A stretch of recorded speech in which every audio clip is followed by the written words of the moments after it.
तो target with PS Parihar channel में आपका स्वागत है। आज के इस वीडियो में हम लोग बात करेंगे सबसे पहले DSSB वैकेंसी की बेस्ट बुक की। उसके बाद में हम लोग बात करेंगे LT ग्रेड शिक्षक भर्ती की। एक बहुत बड़ी अपडेट है, हाई कोर्ट का जो ऑर्डर है वो अपलोड हो गया। मैं पूरी बात बताऊंगा, वीडियो को आप लोग लास्ट तक देखिएगा। तो जैसा कि आपको पता है कि दिल्ली से DSSB से PRT वैकेंसी का नोटिफिकेशन जारी हो गया है और बहुत सारे विद्यार्थी पूछ रहे थे कि सर इसकी बेस्ट बुक कौन है। तो यहाँ पर ये देख सकते हैं, अग्रवाल एग्जाम कार्ड की ये बुक है। काफ़ी अच्छी पुस्तक है। इनकी अलग अलग पुस्तकें आती हैं DSSB PRT की। जैसे यहाँ पर देख सकते हैं, ये संपूर्ण स्टडी गाइड है। ये देखिए, जिसमें सामान्य अध्ययन, तर्कशक्ति, गणित, हिंदी भाषा, सारा का सारा जो चीज़ें हैं वो इसमें कवर की गई हैं। इसी तरीके से इनकी अलग अलग बुक भी आती है। जैसे बाल विकास एवं शिक्षा शास्त्र की ये हिंदी मीडियम की बुक है, ये इंग्लिश मीडियम की बुक है। दोनों में पुस्तकें आती हैं और इन पुस्तकों की खासियत यही है कि जो सिलेबस है DSSB का, उसी के हिसाब से इस पुस्तक को कवर किया गया है। सारी चीज़ें कवर की गई हैं।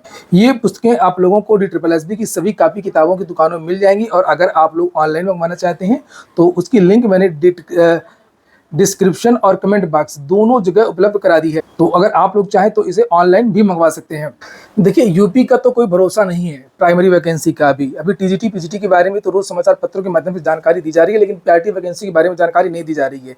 इसलिए अगर आप कोई भी वैकेंसी यहाँ वहाँ से आती है, जैसे बिहार से TRE-4 आना है और दिल्ली से ये आई है, दिल्ली से भी एक और वैकेंसी आनी है KVS की, तो आप लोग यहाँ वहाँ भी ट्राई करते रहिए। फिलहाल जल्दी से एक बार फिर से मोटी मोटी चीज़ें जो है, महत्वपूर्ण चीज़ें वो देख लीजिए। PRT वैकेंसी को लेकर के जो विज्ञापन निकला है, 17 सितंबर से इसके आवेदन शुरू होंगे, 16 अक्टूबर इसकी लास्ट डेट।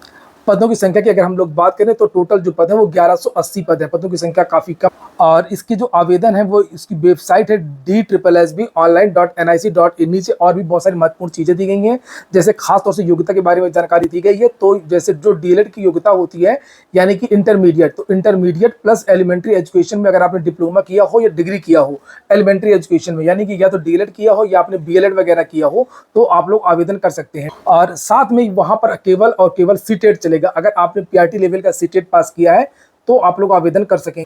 ये पे स्केल के बारे में जानकारी दी गई है कि इनका जो पे लेवल है वो 6 है, 35,400 से लेकर के 1,12,400। एज की बात करें तो एज DSSB में 30 साल होती है, उसको लेकर के नीचे जानकारी दी गई है।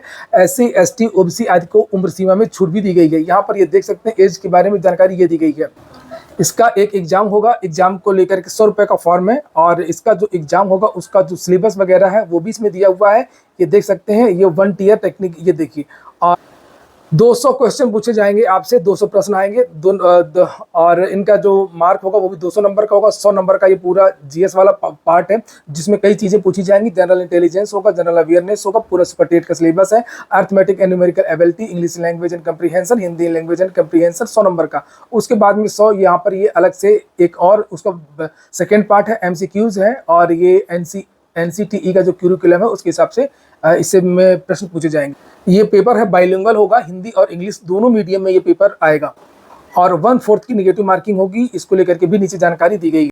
वहीं पर आज DSSB ने अपना एक एग्जाम कैलेंडर भी जारी कर दिया है और किन किन भर्तियों का एग्जाम कैलेंडर जारी हुआ है उन सभी भर्तियों के बारे में जानकारी दी गई है। और लिखा है इसमें, notification of online examination for the various post codes of various department scheduled 1, 3, 14, 16, 19, 21, 27, 31 और 1 to 29 नवंबर 2025, 1 to 15 दिसंबर 2025। और यहाँ पर कौन कौन सी भर्तियाँ हैं ये आप लोग देख सकते हैं। उनके ये एडवर्टीज नंबर लिखे हुए हैं 05/25। ये यहाँ पर जितनी भर्तियाँ हैं, जैसे junior assistant, LDC, sample carrier, बहुत सारी भर्तियों के विज्ञापन निकले थे, छोटी छोटी सही भर्तियों की, जिसमें से TGT वगैरह का भी एग्जाम डेट नीचे घोषित किया गया है। लाइब्रेरियन का भी है, नीचे जानकारी दी, कैंटीन वगैरह की। ये देखिए, बहुत सारी भर्तियों का पूरा एग्जाम कैलेंडर है। तो इससे आप लोग देख सकते हैं। ये नोटिफिकेशन मैं अपने टेलीग्राम चैनल पर डाल दूंगा, आप लोग जाकर के वहाँ से भी देख सकते हैं। ये देख सकते हैं आप लोग TGT सोशल साइंस की जो वैकेंसी आई थी ये, और नीचे और भी बहुत सारे पद हैं। ये देखिए, TGT domestic science teacher, investigator, ये देखिए। तो सभी भर्तियों के जो पिछले विज्ञापित पद हैं उनकी जो एग्जाम डेट्स हैं वो डिस्क्लोज कर दी गई हैं, कैलेंडर जारी कर दिया गया। चलिए अब बात करते हैं हम लोग LT ग्रेड शिक्षक भर्ती की। चलिए अब बात कर लेते हैं LT ग्रेड शिक्षक भर्ती की, जहां पर उत्तर प्रदेश लोक सेवा आयोग तैयारी कर रहा था कि इसकी जल्द से जल्द परीक्षा हो जाए। इसको लेकर के मैंने वीडियो भी बनाया था और आप लोगों को जानकारी दी थी कि LT ग्रेड हो सकता है कि इसी महीने परीक्षा की तारीखों का ऐलान कर दे और योजना यही है कि दिसंबर के महीने तक LT ग्रेड की परीक्षा करा ली जाए और उसके बाद में फिर RO की परीक्षा कराई जाए। लेकिन वहीं पर एलटी ग्रेड शिक्षक भर्ती में कई तरीके के पेंच फंसते नजर आ रहे हैं। और आज एक ऑर्डर आया है एलटी ग्रेड में कंप्यूटर शिक्षक भर्ती को लेकर के, जिसके बारे में मैंने दोपहर में बताया था कि आज इस केस की सुनवाई हुई थी और जज साहब ने ऐसा कहा है, ऑर्डर आएगा तो मैं आपको जानकारी दूंगा। तो फाइनली ऑर्डर भी वेबसाइट पर अपलोड हो गया है, ये आप देख सकते हैं।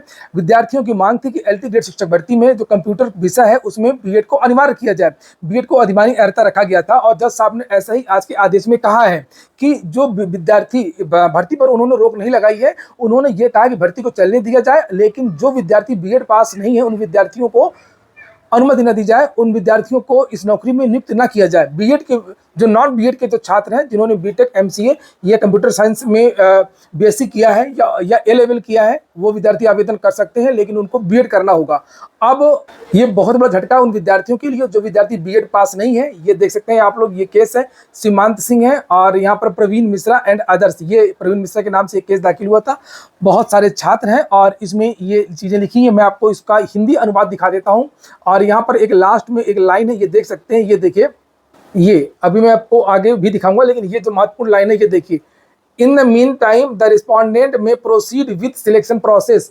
जो सिलेक्शन प्रोसेस है उस पर रोक नहीं है, उसको ये आगे बढ़ा सकते हैं। But any person not having BEd qualification will not be appointed against the post advertised for assistant teacher computer male female without leave of court. बिना कोर्ट की अनुमति के कोई भी नॉन बीएड का जो विद्यार्थी है उसकी नियुक्ति नहीं होगी, ये हाईकोर्ट ने आज स्पष्ट कर दिया है। चलिए अब पूरा केस देखते हैं हिंदी में। याचिकाकर्ता के विद्वान अधिवक्ता श्री सीमांत सिंह, प्रतिवादी संख्या 2 के अधिवक्ता वैभव त्रिपाठी को तो आप जानते ही होंगे, एनसीटीई के अधिवक्ता है, जिनका ये कहना था कि एनसीटी ने कहा है कि 9th 10th के जो टीचर होते हैं उसमें बीएड कंपलसरी है, यानी कि टीजीटी और एलटी की भर्ती में। तो ये एनसीटी के हैं। प्रतिवादी संख्या 4 के विद्वान अधिवक्ता के एस रघुवंशी और राज्य, ये लोक सेवा आयोग के और राज्य प्रतिवादियों स्टेट के मुख्य स्थायी अधिवक्ता राजीव गुप्ता को सुना गया। सबने अपनी अपनी दलीलें दी थी। याचिकाकर्ताओं ने उत्तर प्रदेश अधीनस्थ सेवा शिक्षा प्रशिक्षित स्नातक ग्रेड 2 संशोधन नियमावली जारी हुई थी के क्रम संख्या में निर्धारित योग्यता सहायक अध्यापक प्रशिक्षित स्नातक परीक्षा चयन के लिए उत्तर प्रदेश लोक सेवा आयोग प्रयागराज द्वारा जारी विज्ञापन को चुनौती दी है, जहां सहायक अध्यापक पुरुष महिला कंप्यूटर के क्रम संख्या 6 से संबंधित।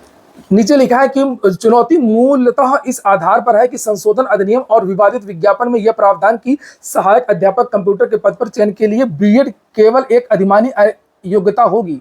एनसीटीई की दिनांक 12 नवंबर 2014 की अधिसूचना के ये विपरीत है। तो 14 में एनसीटी ने कहा था कि बीएड एलटी और टीजीटी दोनों में अनिवार्य है, जिसके तहत बीएड को एक आवश्यक योग्यता के रूप में निर्धारित किया गया है। याचिकाकर्ताओं के विद्वान वकील ने APJ Abdul Kalam technological university और अन्य बनाम जय Bharat college of management and engineering technology अन्य 2021 और 2 SCCE 564 में सुप्रीम कोर्ट के फैसले पर भरोसा रखते हुए तर्क दिया कि एनसीटीई द्वारा निर्धारित योग्यता राज्य पर बाध्यकारी है। और सही बात है, मैंने भी यही बात बताई थी कि एनसीटीई से बड़ी कोई बॉडी नहीं है जो शिक्षकों की योग्यता निर्धारित करे। वहीं पर सरकार की तरफ से, लोक सेवा आयोग की तरफ से भी तर्क रखा गया और छात्रों ने मजबूत जो केस है सुप्रीम कोर्ट के जो ऑर्डर वगैरह हैं वो लगाए हैं। और इसी आधार पर कोर्ट ने आज जो है इन छात्रों को, जो छात्र बीएड पास नहीं है, उनको कह दिया है कि वो इनकी भर्ती नहीं होगी। लास्ट में लिखा भी है जो मैंने अभी बताया आपको। इस बीच प्रतिवादी चयन प्रक्रिया के साथ में आगे बढ़ सकते हैं, यानी लोक सेवा भर्ती को आगे बढ़ा सकता है, लेकिन किसी भी व्यक्ति और महिला को परिषद की अनुमति के बिना बिक्री के लिए विज्ञापित, वो अनुवाद किया ना, तो अनुवाद साफ नहीं कर पाया गूगल, यानी कि कोर्ट की अनुमति के बिना विज्ञापित पद के विरुद्ध किसी को नियुक्त न किया जाए। और देखते हैं सरकार अब इस पर क्या जवाब देती है, 2 हफ्ते में कैसी क्या चीजें होती हैं। और फिलहाल भर्ती में अभी तक आज की डेट में कोई रोक नहीं है, भर्ती की प्रक्रिया आगे बढ़ती रहेगी और हो सकता है कि इन विद्यार्थियों का जो रिजल्ट है वो रोक दिया जाए। और ये हो गया आज का वीडियो। पूरा वीडियो सुनने के लिए बहुत बहुत धन्यवाद।